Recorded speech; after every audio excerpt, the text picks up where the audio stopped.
చేతిలో సామాజిక అస్త్రం నెంబర్ 1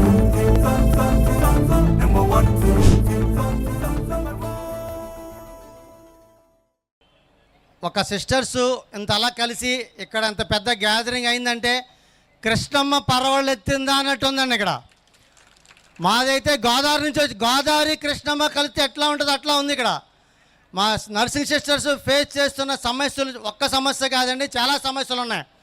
ఒక్క సమస్య అయితే నేను చెప్పగలను. ఒక పిఎస్సిలో 3 స్టాఫ్ నర్సులు ఉంటారు. ఒక స్టాఫ్ నర్సు సెలవు పెడితే ఒక స్టాఫ్ నర్సు 12 గంటలు పనిచేయవలసి వస్తుంది. అవునా కదమ్మా? 8 to 8 ఒకరు 8 to 8 ఒకరు పనిచేస్తున్నారు, చాలా ఇబ్బంది పడుతున్నారు. అట్లాగే వాళ్ళు సెలవు పెట్టినా లేకుంటే ఏం చేసినా సరే సెలవు ఇవ్వడానికి కూడా ఇబ్బందులు కూడా గురి చేస్తున్నారు. అది అందరికీ తెలిసిన విషయమే. అందుకనే మన కోటేశ్వరరావు గారు మన స్టాఫ్ నర్సులు అందరూ అన్న మీ అసోసియేషన్ తరఫున మాకు మద్దతు తెలపండి అంటే ఈరోజు కాకినాడ జిల్లా నుంచి మేము వచ్చామండి. అలాగే నా పేరు ఎం అజయ్ కుమార్, నేను కాకినాడ జిల్లాలో రాజపల్లి పిఎస్సిలో ల్యాబ్ టెక్నీషియన్ని. మనం ఇక్కడైతే ఒక సమస్య అయితే చెప్పగలనండి. ల్యాబ్ టెక్నీషియన్లు కూడా చాలా సమస్యలు ఎదుర్కొంటున్నారు. అందులో ముఖ్యంగా ఒకప్పుడు 14 టెస్టులు ఉండే ల్యాబ్లో ఇప్పుడు 63 టెస్టులు పెట్టారండి. అవునా కదండి? 63 టెస్టులకి తీసుకున్న టైము 14 టెస్టులు తీసుకున్న టైము ఒకటే ఉంది. బట్ టెస్టులు చూస్తే పెరిగినాయి, శాలరీ చూస్తే అక్కడనే ఉంది. ఇది ఎప్పటి నుంచి ఎట్లా, ఎంతకాలం ఎట్లా చేయాలి అని చాలా ఇబ్బంది పడుతున్నాం. కానీ మా సిస్టర్స్ మంచి సదుద్దేశంతో ఒక వేదిక ఏర్పాటు చేసి అందరిని కలిసేటట్టు అందరికి నాకు కూడా ఇన్విటేషన్ పంపించి కోటేశ్వర గారు పంపించి అన్న మీరు రావాలి, మీ యొక్క సలహా మాకు ఇవ్వాలని చెప్పారు. అలాగే 100% గ్రాస్ అన్నారు, రెగ్యులేషన్ అన్నారు. ఒకసారి మీరు అర్థం చేసుకోండి. 100% గ్రాసు రెగ్యులేషన్ అన్నది మన వాట్సాప్లో చాట్ చేసుకుంటూ రాదండి. మరి ముఖ్యంగా చెప్పి మన వాట్సాప్లో చాట్లు చేసుకుంటే 100% గ్రాసు రాదండి. మనం పోరాడాలి. ఈరోజు వచ్చారు, ఇంతమంది వచ్చారు.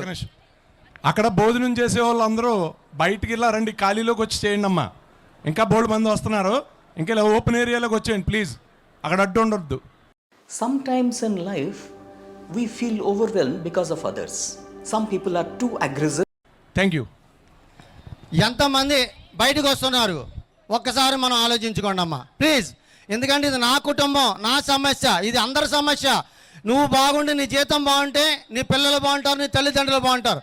మాకు దుస్థితి ఏంటంటే నా టెక్నీషియన్ దుస్థితి ఏంటంటే ఎంత ఘోరంగా ఉందంటే, ముందు ఒక పిఎస్సికి ఒక పేషెంట్ వచ్చినప్పుడు ఆ పేషెంట్ ఎక్కడికి వెళ్తాడండి? డాక్టర్ దగ్గరికి వెళ్తాడు. ఆ డాక్టర్ ఏం చేస్తాడు? ఆ జబ్బు ఏంటన్నది వెళ్ళి ల్యాబ్లోకి వెళ్ళి చేయించుకుని రా అంటాడు. అంటారండి అన్నది మలేరియా లేకపోతే వైడాలా టైఫాయిడా లేకపోతే డెంగ్యూ అనే టెస్ట్ మనం చేసి రిపోర్ట్ ఇస్తాం. అటువంటి గుర్తింపు ఇచ్చే ఆ గుర్తింపు తీసుకొచ్చే టెస్ట్లో ల్యాబ్ టెక్నీషియన్, అది ఏ జబ్బు అనేది గుర్తించేది ల్యాబ్ టెక్నీషియన్. అటువంటి ల్యాబ్ టెక్నీషియన్కి గుర్తింపు లేదండి. ఈరోజు ఉందండి, గుర్తింపు లేదు. అలాగే ఇంకో విషయం, మనం ఒక పిఎస్సికి లేకపోతే ఒక డిహెచ్ కానీ ఒక డిహెచ్ కానీ యాంటీనేట్లు వస్తారు, వాళ్ళకి అన్ని టెస్టులు చేస్తాం. కానీ ఈరోజు మన కుటుంబానికి ఏమైనా అయితే మనకి టెస్టులు చేస్తే మనకు ఆరోగ్యానికి కనీసం ఆరోగ్య కార్డు కూడా లేదండి. మనం ఎందులో పనిచేస్తాం? వైద్య ఆరోగ్య శాఖలో పనిచేస్తూ మనకు ఆరోగ్యశ్రీ కార్డు లేదంటే ఎంత గౌరవం అండి. ఈహెచ్ఎస్ సదుపాయం లేదు. అలాగే ఒక కాంట్రాక్టు ఎంప్లాయ్ చనిపోతే ఒక్కసారి గుర్తుంచుకోండి. ఇందాక బ్రదర్ అన్నారు కోటేశ్వర అని చెప్పాడు. కోవిడ్లో ఎంత కష్టపడ్డాం మీ అందరికీ తెలుసు. బట్ ఏమైంది? ఎంతోమంది చనిపోయారు. వాళ్ళకి ఏమైనా డబ్బులు ఇచ్చారండి? ఎంత ముట్టిందండి?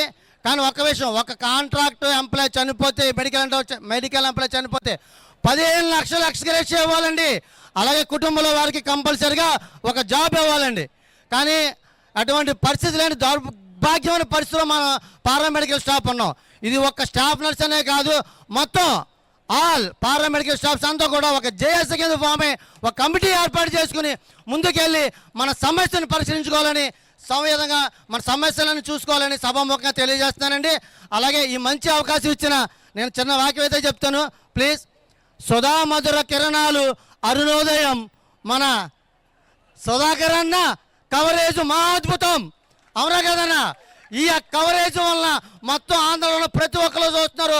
పారామెడికల్ స్టాఫ్ పడుతున్న బాధలందరూ చూస్తున్నారు. నాట్ ఓన్లీ స్టాఫ్ నర్స్, ప్రతి పారామెడికల్ కష్టపడి పనిచేస్తున్నారు. అందరినీ రెగ్యులర్ చేయాలి. రెగ్యులర్ చేసేంత వరకు కూడా 100% గ్రాస్ శాలరీ ఇవ్వాలని సభాముఖంగా తెలియజేసుకుంటూ ఈ అవకాశం పెద్దలందరికీ కూడా నా ధన్యవాదాలు తెలుసుకుంటూ థ్యాంక్ యూ అమ్మ, thank you sir, thank you.